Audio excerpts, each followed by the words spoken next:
సభ్యులు అంబికా లక్ష్మీనారాయణ 60 పుట్టినరోజు వేడుకలు అనంతపురంలో తన నివాసం దగ్గర ఉన్న ఆర్ కన్వెన్షన్ హాల్లో ఘనంగా నిర్వహించడం జరిగింది. అంతేకాకుండా అంబికా ఫౌండేషన్ ఆధ్వర్యంలో రక్తదాన శిబిరం కూడా ఏర్పాటు చేయడం జరిగింది.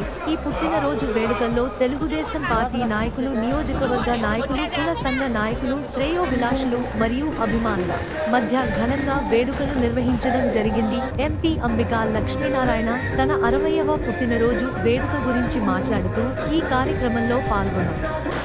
ప్రతి ఒక్కరికి పేరు పేరున నా కృతజ్ఞతలు. అంతేకాకుండా రక్తదాన శిబిరం ఏర్పాటు చేయడం నాకు ఎంతో సంతోషంగా ఉంది. నా అభిమానులు, నాయకులు నోటు పుస్తకాలు మరియు మొక్కలు ఇవ్వడం ఎంతో ఆనందంగా అనిపించింది. మరొకసారి ప్రతి ఒక్కరికి నా కృతజ్ఞతలు తెలుపుతున్నాను అని అంబికా లక్ష్మీనారాయణ తెలిపారు.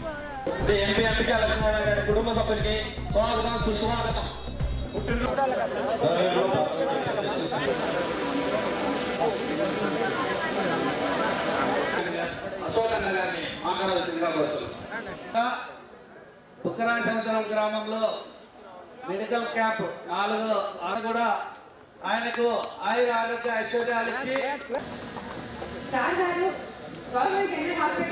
ఈరోజు నా పుట్టినరోజు సందర్భంగా అనంతపురం ఉమ్మడి జిల్లాతో పాటు చిత్తూరు, కర్నూలు జిల్లా నుంచి కూడా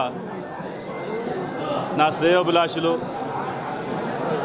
తెలుగుదేశం, బీజేపీ, జనసేన మరియు అన్ని కుల సంఘాల వారు, ప్రత్యేకించి వాల్మీకి సేవదళ టీము, అదేవిధంగా అధికారులు, అనధికారులు, శ్రేయోభిలాషులు పెద్ద ఎత్తున తరలి వచ్చి శుభాకాంక్షలు అందజేయడం అనేది నా జీవితంలో మరుపురాని రోజుగా నేను భావిస్తున్నాను.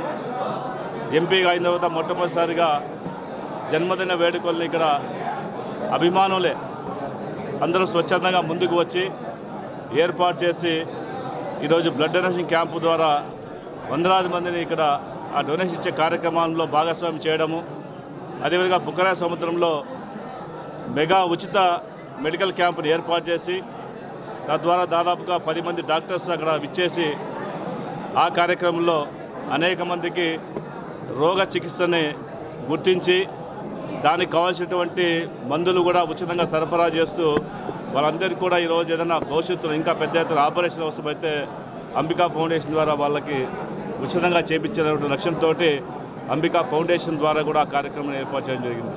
ఈ విధంగా సమాజంలో మనమందరూ కూడా ఈరోజు ఒకరికొకరు చేయూతనిచ్చుకుంటూ చేయి కలుపుకుంటూ సమాజంలో ఒక బాధ్యత కలిగినటువంటి వ్యక్తిగా మనమందరూ కూడా ఇలాంటి కార్యక్రమాలు నిర్వహిస్తే ఖచ్చితంగా సమాజం గౌరవిస్తుంది. తద్వారా కొంతమందికి స్ఫూర్తినిచ్చిన వారం అవుతాం. కాబట్టి ఈ కార్యక్రమాలు ఇలాగే అందరూ కూడా కొనసాగించి ప్రతి ఒక్కరు కూడా వాళ్ళ బర్త్డే రోజు ఏదో మొక్క నాటడమో లేకపోతే ఏదో ఒక కార్యక్రమం ద్వారా ఒక పుస్తకాన్ని ఇవ్వడమో అలాంటి కార్యక్రమం నిర్వహిస్తే తప్పకుండా వాళ్ళు కూడా ఒక మనసుకి ఒక ఆనందాన్ని ఇచ్చినటువంటి వారు అవుతారు. కాబట్టి అందరూ కూడా ఈ భాగస్వామ్యంలో అయినటువంటి చాలామంది ఇక్కడ వచ్చినారు. పుస్తకాలు, నోటు పుస్తకాలు, అదేవిధంగా టెక్స్ట్ పుస్తకాలు తీసుకొచ్చి ఇస్తున్నారు. అవన్నీ కూడా పేద విద్యార్థులు ఉన్నటువంటి హాస్టల్కి వెళ్ళి ఆ పుస్తకాలను పంచేటువంటి కార్యక్రమం కూడా మేము ఏర్పాటు చేసుకుంటాం.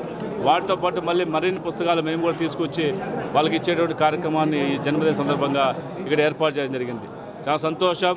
ఇంతమంది శ్రేయోభిలాషులు ఇక్కడ విచ్చేసి అభిమానంతో ఆశీర్వాదం చేసి నన్ను మరింతగా ఉత్సాహపరిచి ఇంకా ముందు మంచి కార్యక్రమం చేసే విధంగా మీరందరూ కూడా ఆశీస్సులు అందించిన కోసం ప్రతి ఒక్కరు కూడా పేరు హృదయపూర్వకమైన నమస్కారాలు తెలియజేసుకుంటూ సెలవు తీసుకోండి.